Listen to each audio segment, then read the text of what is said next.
आज हम एक बड़ी कमाल की किताब पर बात करने वाले हैं जिसका नाम है 8 dates essential conversations for a lifetime of love.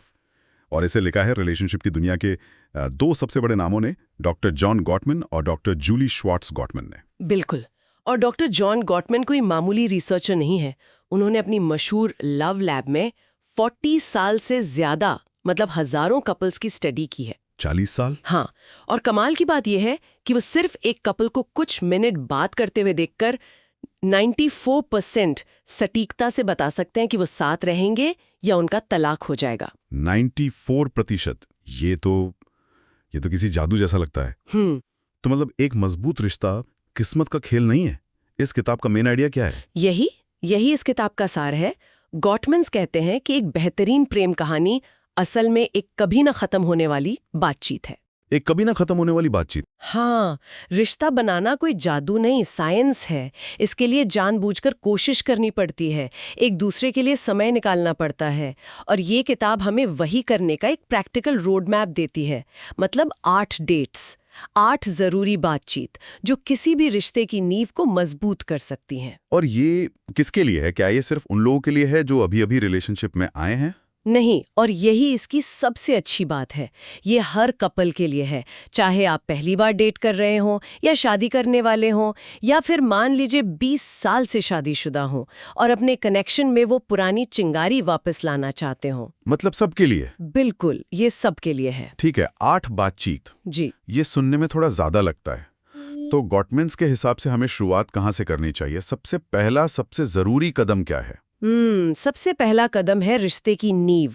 यानी पहली डेट का टॉपिक है भरोसा और प्रतिबद्धता, ट्रस्ट एंड कमिटमेंट। भरोसा और प्रतिबद्धता। हाँ, किताब कहती है कि कमिटमेंट कोई एक बार का फैसला नहीं है, ये एक चॉइस है जो आप हर रोज करते हैं। और भरोसा उस रिश्ते की ऑक्सीजन है, उसके बिना रिश्ता दम घोटने लगता है। इसमें बेन और लिया की एक कहानी है जो मुझे बहुत अच्छी लगी। बेन कॉलेज में लिया को मतलब 5 हफ्तों तक दूर से ही दिखता रहा क्योंकि वो हमेशा पढ़ती रहती थी। हाँ। और जब उसने हिम्मत करके बात की तो उनका कनेक्शन छोटी छोटी बातों से बना। जैसे एक बार बेन ने देखा कि लिया को ठंड लग रही है तो उसने अपनी स्वेटशर्ट उसे दे दी और वापस भी नहीं मांगी। और यही छोटी सी बात, यही एक छोटा सा जेस्चर लिया के लिए भरोसे का सिंबल बन गया। ये कहानी दिखाती है कि भरोसा बड़े बड़े वादों से नहीं बल्कि रोजमर्रा के इन छोटे छोटे पलों से बनता है। जब आप दिखाते हैं कि आप अपने पार्टनर की जरूरतों पर ध्यान दे रहे हैं। सही बात है। और इसी से जुड़ा एक और कमाल का कॉन्सेप्ट है किताब में, डॉक्टर शर्ली ग्लास का खिड़कियों और दीवारों का आइडिया। खिड़कियां और दीवारें, ये क्या है? थोड़ा और बताइए इसके बारे में। सोचिए कि आपके और आपके पार्टनर के बीच एक खुली खिड़की है जिसे आप एक दूसरे की दुनिया में झांक सकते हैं, सब कुछ शेयर कर सकते हैं। और बाकी दुनिया के लिए आपके रिश्ते के चारों ओर एक दीवार है जो आपके इमोशनल कनेक्शन को सुरक्षित रखती है। अच्छा। लेकिन जब आप अपने रिश्ते की परेशानियां किसी बाहरी इंसान से, जैसे किसी दोस्त या सहकर्मी से, अपने पार्टनर से ज्यादा शेयर करने लगते हैं, तो आप असल में उस बाहरी इंसान के लिए खिड़की खोल रहे होते हैं और अपने पार्टनर के साथ एक दीवार बना रहे होते हैं। ये भरोसे को धीरे धीरे खत्म कर देता है। वाह, ये तो बहुत पावरफुल तरीका है इसे देखने का। तो भरोसा और प्रतिबद्धता तो नींव हो गई, लेकिन क्या होता है जब इस नींव पर पहली दरार आती है? मेरा मतलब है जब झगड़े होते हैं। यह हमें दूसरी बातचीत पर लाता है, मतभेद यानी कॉन्फ्लिक्ट। हाँ, और ये एक ऐसा टॉपिक है जिससे ज्यादातर कपल्स डरते हैं। उन्हें लगता है कि लड़ाई का मतलब है कि रिश्ता कमजोर है। बिल्कुल यही लगता है। लेकिन गॉटमैन की रिसर्च कुछ और ही कहती है। वो कहते हैं कि मतभेद होना नॉर्मली नहीं बल्कि जरूरी भी है। एक मिनट, लेकिन रिसर्च में एक बहुत चौंकाने वाला आंकड़ा था कि 69% समस्याएं स्थायी होती हैं। इसका मतलब तो ये हुआ कि हमारे ज्यादातर झगड़े कभी सुलझेंगे नहीं। ये सुनने में तो थोड़ा निराशाजनक लगता है। पहले बार सुनने में लगता है, लेकिन ये असल में बहुत राहत देने वाली बात है ना? इसका मतलब है कि अगर आप और आपका पार्टनर एक ही बात पर बार बार लड़ रहे हैं, जैसे कोई पैसे खर्च करने के तरीके पर लड़ता है, कोई घर साफ रखने पर, तो आप अकेले नहीं हैं। हर कपल ऐसा करता है। हाँ, हर कपल ऐसा करता है। लक्ष्य उन समस्याओं को हमेशा के लिए खत्म करना नहीं है, क्योंकि वो पर्सनालिटी के डिफरेंस की वजह से होती हैं। लक्ष्य है उन मतभेदों के साथ जीना सीखना, उन पर बात करने का एक बेहतर तरीका खोजना। किताब में वेस्ले और मैरी की कहानी थी। उन्हें लगता था कि वो परफेक्ट कपल हैं क्योंकि वो कभी लड़ते ही नहीं थे। लेकिन असल में वो अपनी नाराजगी को अंदर ही अंदर दबा रहे थे। वेस्ले को टीवी चलाकर सोने की आदत थी और मैरी को पूरी शांति चाहिए थी। बिल्कुल। और मैरी महीनों तक चुप रही, जिससे उनके बीच एक इमोशनल दूरी आ गई। उसे लगने लगा कि वेस्ले स्वार्थी है। जब उन्होंने आखिरकार इस डेट पर बात की तो परतें खुली। पता चला कि वेस्ले के बचपन के अकेलेपन से ये आदत जुड़ी थी, जहां टीवी ही उसका एकमात्र साथी था। और मैरी के मन में ये डर था कि लड़ाई का मतलब रिश्ता खत्म होना है, क्योंकि उसके माता पिता लड़ाई के बाद ही अलग हुए थे। तो झगड़े का लक्ष्य जीतना नहीं बल्कि समझना है, ये जानने की कोशिश करना कि आपके पार्टनर के इस बर्ताव के पीछे कौन सी कहानी या कौन सा डर छिपा है। एग्जैक्टली। जब आप ये समझ जाते हैं तो आप समस्या के खिलाफ एक टीम बन जाते हैं, एक दूसरे के खिलाफ नहीं। ठीक है, तो हमने नींव बना ली, दरारों को संभालना सीख लिया। अब बात करते हैं उस चीज की जो रिश्ते को खास बनाती है, सेक्स और अंतरंगता। सेक्स एंड इंटीमेसी, ये तीसरी डेट है और शायद सबसे मुश्किल बातचीत में से एक। बहुत मुश्किल, क्योंकि हमें इसके बारे में बात करना सिखाया ही नहीं जाता। लेकिन रिसर्च साफ कहती हैं, जो कपल सेक्स के बारे में खुलकर बात करते हैं उनकी सेक्स लाइफ बेहतर होती है। बात न करना सबसे बड़ी गलती है। किताब में कात्या और ईथन का उदाहरण है। कात्या के परिवार में इन विषयों पर खुलकर बात होती थी, जबकि ईथन के लिए ये एक टैबू था। और इस बातचीत ने उन्हें एक दूसरे की जरूरतों और इच्छाओं को समझने में मदद की। किताब में एक बहुत ही सिंपल लेकिन पावरफुल सुझाव है, 6 सेकंड किस। हाँ, ये मेरा पसंदीदा है। गॉटमैन्स कहते हैं कि जब भी आप घर से निकलें या वापस आएं, तो एक दूसरे को कम से कम 6 सेकंड का एक गहरा किस करें। 6 सेकंड इसलिए क्योंकि इतने समय में आप सच में उस पल में मौजूद होते हैं। अच्छा, ये सिर्फ एक हलो या बाय नहीं है।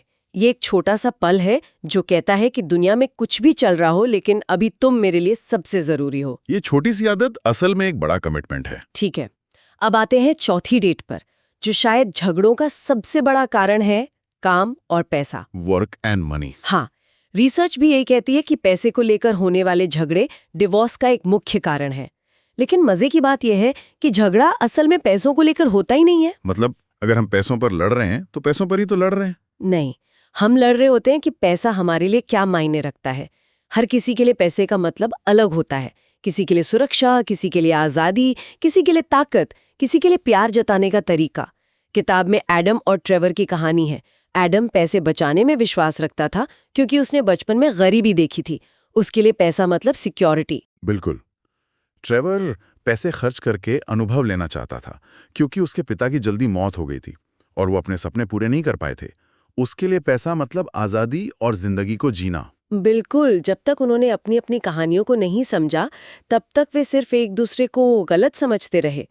एक और जरूरी बात जो किताब उठाती है वो है घर के बिना भुगतान वाले काम की कीमत, अनपेड वर्क। हाँ, ये बहुत जरूरी है। घर के काम कौन करेगा, इसका बंटवारा रिश्ते की सफलता के लिए बहुत जरूरी है। रिसर्च के मुताबिक वफादारी और अच्छी सेक्स लाइफ के बाद घर के काम साझा करना सफल शादी का तीसरा सबसे महत्वपूर्ण पहलू है। ये बहुत जरूरी पॉइंट है। अब हम आते हैं 5वीं डेट पर, परिवार, फैमिली और खासकर बच्चे पैदा करने के फैसले पर। ये किसी भी कपल की जिंदगी का सबसे बड़ा बदलाव होता है और गॉटमैन की रिसर्च यहाँ भी कुछ चौंकाने वाले तथ्य बताती हैं। उनके अनुसार 67% कपल्स बच्चे के जन्म के बाद अपनी शादीशुदा जिंदगी में खुशी की कमी महसूस करते हैं। 67%, ये तो बहुत ज्यादा है। इसे यू शेप्ड कर्व कहते हैं ना? हाँ, शादी की खुशी का ग्राफ बच्चे के जन्म के बाद नीचे जाता है और फिर तब ऊपर आना शुरू होता है जब बच्चे बड़े होकर घर छोड़ देते हैं। लेकिन इसका मतलब ये नहीं कि ऐसा होना ही है।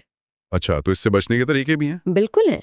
पहला, पिता का प्रेगनेंसी से लेकर बच्चे की देखभाल तक हर चीज में पूरी तरह शामिल होना।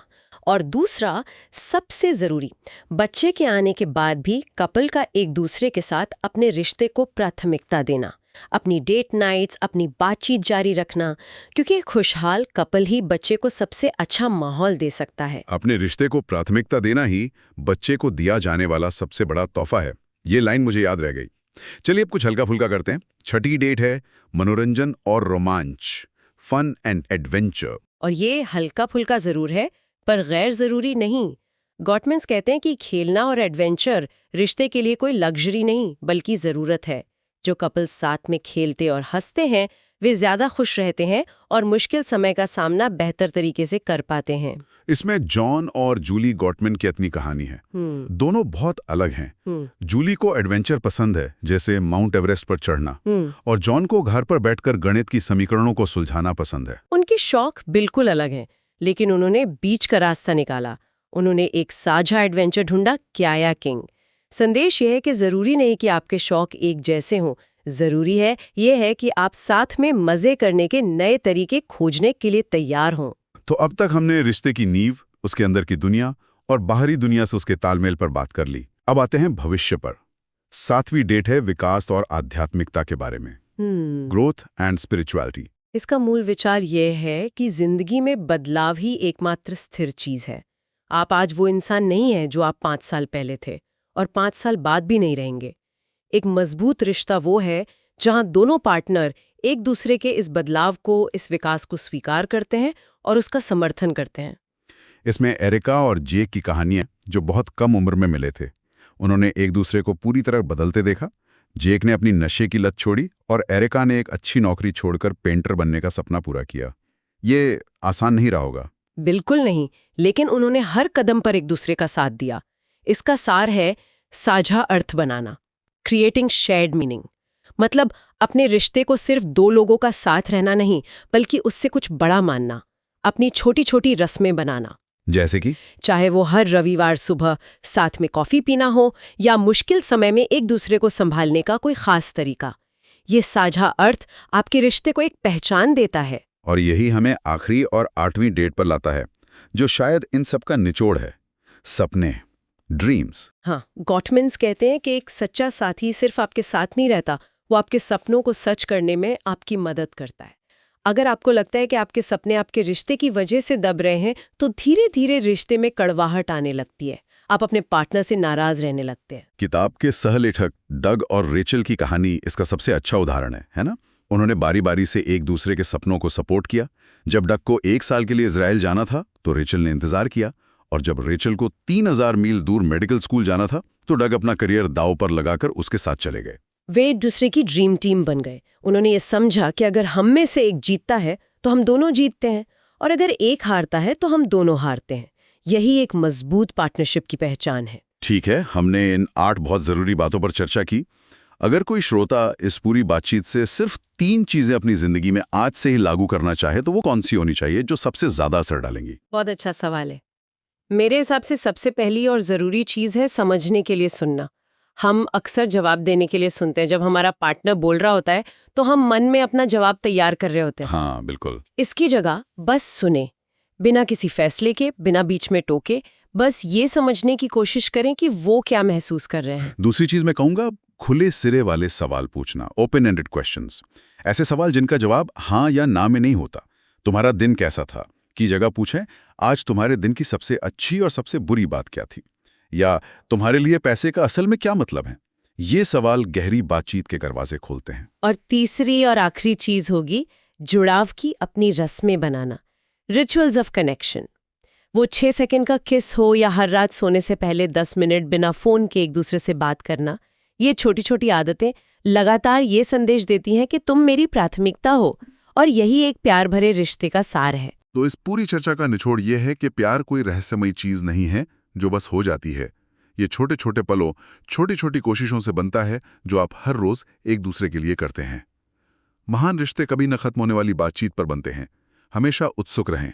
बिल्कुल, मतभेद से डरे नहीं, उसे समझने का एक मौका समझें, और सबसे जरूरी, एक दूसरे के सपनों की इज्जत करें और उन्हें पूरा करने में एक दूसरे की मदद करें। एक दूसरे की ड्रीम टीम बने। और अंत में सोचने के लिए एक विचार। किताब हमें बताती है कि आप कभी भी अपने पार्टनर को पूरी तरह से नहीं जान सकते, क्योंकि लोग हमेशा बदलते रहते हैं, और शायद यही बात रिश्ते को जिंदा और रोमांचक बनाए रखती है। तो सवाल यह है कि अगली बार जब आप अपने पार्टनर के साथ बैठेंगे, तो वो कौन सा एक नया सवाल है जो आप उनसे पूछेंगे, जो आपने पहले कभी नहीं पूछा। और अगर आप इसी तरह और भी किताबों के गहरे विचारों को आसानी से समझना चाहते हैं, तो हमारे साथ बने रहिए।